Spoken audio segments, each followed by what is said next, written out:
नमस्कार दोस्तों, आप सभी का स्वागत है एग्जाम फर्स्ट चैनल पर। दोस्तों, आज हम लोग बात करने वाले हैं यूपी ट्रिपल एससी लेखपाल के सिलेबस में जो स्पेशली आपको डीआई मेंशन किया गया है कि डीआई से 10 नंबर का प्रश्न आपसे पूछा जाएगा। तो बहुत सारे अभ्यर्थियों के मन में दोस्तों यह प्रश्न उठ रहा है कि डीआई आखिर में डीआई कोई सब्जेक्ट तो है नहीं। दोस्तों, डीआई जो है एक तरीके का प्रश्नों का ग्राफिकल रिप्रेजेंटेशन होता है। तो दोस्तों, अगर आप चाहते हैं कि डीआई में 10 के 10 प्रश्न आपके सही हो जाएं और अगर दोस्तों आप थोड़ा सा मेहनत करेंगे एक सटीक रणनीति बनाकर, तो आप डीआई के 10 प्रश्न में से 10 प्रश्न आप सॉल्व कर सकते हैं। तो आइए हम लोग यहाँ पर आज चर्चा करने वाले हैं कि अगर आपको डीआई के 10 प्रश्नों को सही करना है तो आपको क्या रणनीति बनानी पड़ेगी। दोस्तों, जैसा कि मैं आपको अभी ऑलरेडी मैंने बताया कि डीआई कोई सब्जेक्ट नहीं है, वह मैथ के ही प्रश्नों का एक ग्राफिकल रिप्रेजेंटेशन होता है। तो अगर आप चाहते हैं कि आपके 10 डीआई के प्रश्न सही हो जाए तो आपको क्या रणनीति बनानी पड़ेगी, आइए यहाँ पर मैं आपको बताता हूँ। तो दोस्तों, अगर आप चाहते हैं कि जो डीआई के 10 प्रश्न है वो आपसे सही हो जाए तो आपको मैथ में किन टॉपिक पर विशेष ध्यान देना पड़ेगा। तो दोस्तों, डीआई के लिए जो सबसे महत्वपूर्ण टॉपिक है दोस्तों, वह जो है सरलीकरण। यानी कि दोस्तों आपका कैलकुलेशन जो है वह बहुत ही फास्ट होना चाहिए। आप जो दोस्तों कैलकुलेशन है वह बहुत ही तेजी से अगर आप कर पाएंगे, ज्यादा से ज्यादा आप जो है कैलकुलेशन मुंह जबानी कर पाएंगे, तभी जो है आपका डीआई जो है वह सॉल्व हो पाएगा। क्योंकि दोस्तों आप सभी जानते हैं कि डीआई में इस तरह से मानकर चलिए ग्राफिकल रिप्रेजेंटेशन होता है प्रश्नों का।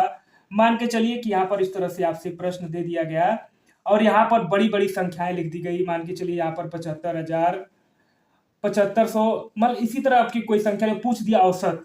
तो दोस्तों अगर आप जो है लाइन बाय लाइन इनको जोड़ेंगे फिर औसत निकालेंगे, तब जो है आपका काफी टाइम जाएगा। तो आपका कैलकुलेशन इतना तेज होना चाहिए कि आप मन में इन संख्याओं को जोड़ लें, 4 से डिवाइड कर लें। तो सबसे जो डीआई का जो कह सकते हैं कि जो जान है दोस्तों, वह क्या है, कैलकुलेशन। क्योंकि दोस्तों अगर आप जितना फास्ट कैलकुलेशन करेंगे उतनी ज्यादा जो है आपका डीआई के सॉल्व जल्दी से जल्दी हो जाएंगे। अब दोस्तों यह तो हो गई कैलकुलेशन की बात। आप अपने डीआई के लिए कैलकुलेशन को फास्ट करेंगे, यानी कि सरलीकरण। आपको जो मैथ का चैप्टर है वो आपका अच्छे तरीके से तैयार होना चाहिए। अब दोस्तों जो डीआई थोड़ी सी हार्ड डीआई बनती है दोस्तों, उसमें क्या हो जाता है दोस्तों, यह 3 टॉपिक इंक्लूड कर दिया जाता है, यानी कि अनुपात एवं समानुपात। यानी कि दोस्तों आपको सीधे संख्याएं नहीं दिया जाएगा, वह जो है आपको रेशियो के फॉर्मेट में संख्याओं को दे दिया जाएगा। तब दोस्तों आपका अनुपात और समानुपात का जो कॉन्सेप्ट है वह बहुत ही ज्यादा क्रिस्टल क्लियर होना चाहिए, तभी जो है आप डीआई के थोड़े से डिफिकल्ट प्रश्नों को आप सॉल्व कर पाएंगे। और दोस्तों अगला जो टॉपिक है प्रतिशत। तो दोस्तों जिस तरह से कंप्यूटर में जो सीपीयू होता है उसको कंप्यूटर का हृदय कहा जाता है, तो दोस्तों अगर आप गणित पढ़ते हैं, गणित पढ़ने की सोच रहे हैं, तो दोस्तों प्रतिशत जो है वह मैथ का क्या होता है, सीपीयू। यानी कि आप इसको गणित का हृदय आप कह सकते हैं। किसको, परसेंटेज को। बिना परसेंटेज का आपका गणित कभी पूरा नहीं होता। तो प्रतिशत पर आपका जो पकड़ इतनी मजबूत होनी चाहिए, इतनी मजबूत होनी चाहिए कि आप प्रतिशत के 70 से 80% सवालों का जवाब जो है मुंह जबानी दे पा रहे हो। जैसे 1200 का 60%, 25,000 का 30%, 40%, 120%। तो यह जो है दोस्तों वह क्या है, आपका प्रतिशत है और प्रतिशत पर आपकी पकड़ बहुत ही ज्यादा मजबूत होनी चाहिए। अब दोस्तों बात आती है लाभ व हानि की। तो दोस्तों अगर देखा जाए तो प्रतिशत का ही बड़ा रूप क्या होता है, लाभ व हानि होता है। यानी कि दोस्तों लाभ व हानि कुछ अलग से नहीं होता है, प्रतिशत का जो एप्लीकेशन होता है वही क्या होता है दोस्तों, लाभ व हानि। तो दोस्तों जब आपसे अगर डीआई थोड़ी सी डीआई का लेवल अगर डिफिकल्ट होता जाएगा, तब आपसे दोस्तों वहां पर लाभ व हानि जो है आपको जरूर आना चाहिए। आना ही नहीं चाहिए दोस्तों, आपका इस पर कॉन्सेप्ट जो है वह एकदम क्लियर होना चाहिए, आपको कोई भी कंफ्यूजन नहीं होना चाहिए। तब दोस्तों आप सरलीकरण, अनुपात व समानुपात, प्रतिशत जिसको मैं गणित का हृदय बोलूंगा दोस्तों, और लाभ व हानि प्रतिशत का ही एप्लीकेशन होता है। और दोस्तों अगला जो टॉपिक है वह आपका औसत। औसत भी अगर आप डीआई सॉल्व करना चाहते हैं दोस्तों, तो आपको औसत का जो है बहुत ही डीपली ज्ञान रहना चाहिए, तभी जो है आप डीआई के प्रश्नों को सॉल्व कर पाएंगे। क्योंकि दोस्तों अगर प्रतिशत से, यानी कि डीआई में अगर 10 प्रश्न पूछे जाएंगे तो आप यह मानकर चलिए कि उसमें से 2 से प्रश्न क्या रहेंगे, एवरेज से रहेंगे। यानी जो आपको मान दिया रहेगा उनका पूछेगा कि इसका औसत क्या होगा। तो दोस्तों आपको औसत पर भी अपनी कॉन्सेप्ट जो है वो पूरी तरह से क्लियर होना चाहिए। तो यहाँ पर दोस्तों सरलीकरण, अनुपात व समानुपात, प्रतिशत, लाभ व हानि, औसत। और दोस्तों अगर आगे बढ़ेंगे तो थोड़ा सा आपका जो कॉन्सेप्ट है वह साधारण ब्याज और चक्रवृद्धि ब्याज को भी आप जो है एक बार रिवाइज जरूर कर लीजिएगा, क्योंकि खुदा न खास्ता हो सकता है कि इस तरह का भी प्रश्न पूछा जा सकता है आपको। क्योंकि यूपी ट्रिपल एससी का रिकॉर्ड रहा है दोस्तों कि अब जो परीक्षाएं हो रही है कोविड के बाद से यूपी ट्रिपल एससी के पेपर का जो लेवल है वह दोस्तों काफी जो है मॉडरेट से अब टफ की तरफ रह रहा है। आसान वाले प्रश्नों का अब जमाना चला गया है, क्योंकि कंपटीशन बहुत ज्यादा हो गया है और लड़कों की संख्या भी बहुत ज्यादा हो गई है। तो आयोग का पूरा फोकस रहता है कि कितनी ज्यादा से ज्यादा छटनी कर दी जाए। तो यहाँ पर दोस्तों आप साधारण ब्याज और चक्रवृद्धि ब्याज को भी नजरअंदाज नहीं करेंगे। इस तरह के प्रश्नों का भी आप जो है वह प्रैक्टिस जरूर करिएगा।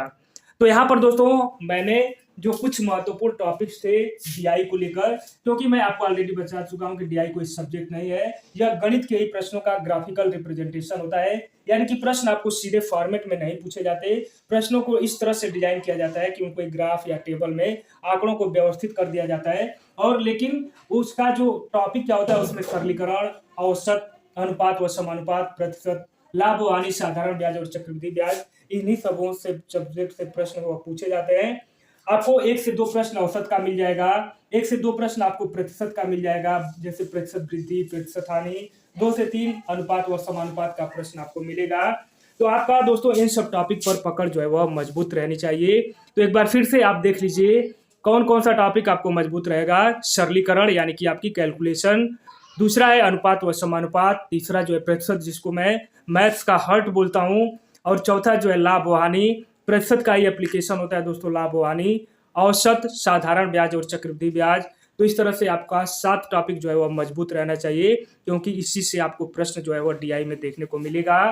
तो आप सभी साथी जो है कोशिश करेंगे कि इन टॉपिक को आपका पूरा कॉन्सेप्ट क्लियर होना चाहिए दोस्तों। बाकी जो एग्जाम फर्स्ट चैनल के द्वारा आप सभी को यहाँ पर मैं अभिरेज कर देता हूं। यहाँ पर मैं आपको बताता हूं दोस्तों, जैसा कि आप सभी दोस्त जान रहे हैं कि लेखपाल की परीक्षा 21 मई 2026 को प्रस्तावित है दोस्तों। तो अब जो है समय बहुत ज्यादा नहीं बचा है, तो आप जो है अपनी तैयारी अच्छे से करेंगे। और डीआई एक ऐसा सेक्शन है कि अगर आप चाहेंगे तो पूरा 10 में से 10 प्रश्नों को आप सही से सॉल्व कर देंगे और ये नंबर आपके पक्के रहेंगे, क्योंकि यहाँ पर गलत होने के चांसेस कम नहीं रहेंगे। अगर आपको जो टॉपिक मैंने बताया उन टॉपिक को अगर आप अच्छे से पढ़ाई कर लेते हैं तो यह जो है आपका पूरा 10 नंबर आपको फाइनली यहाँ पर मिल जाएगा। अब बात आती है दोस्तों एग्जाम फर्स्ट चैनल, यानी कि मेरे द्वारा आपको क्या दिया जाएगा। तो आप दोस्तों चैनल को सब्सक्राइब कर लीजिएगा, क्योंकि यहाँ पर दोस्तों मैं सोच रहा हूँ कि आपको डेली 2 डीआई जो है वह मैं रिकॉर्डेड फॉर्मेट में, क्योंकि दोस्तों अभी थोड़ा सा टेक्नोलॉजिकली वीक होने से कारण मैं जो है लाइव सेशन नहीं दे पा रहा हूँ।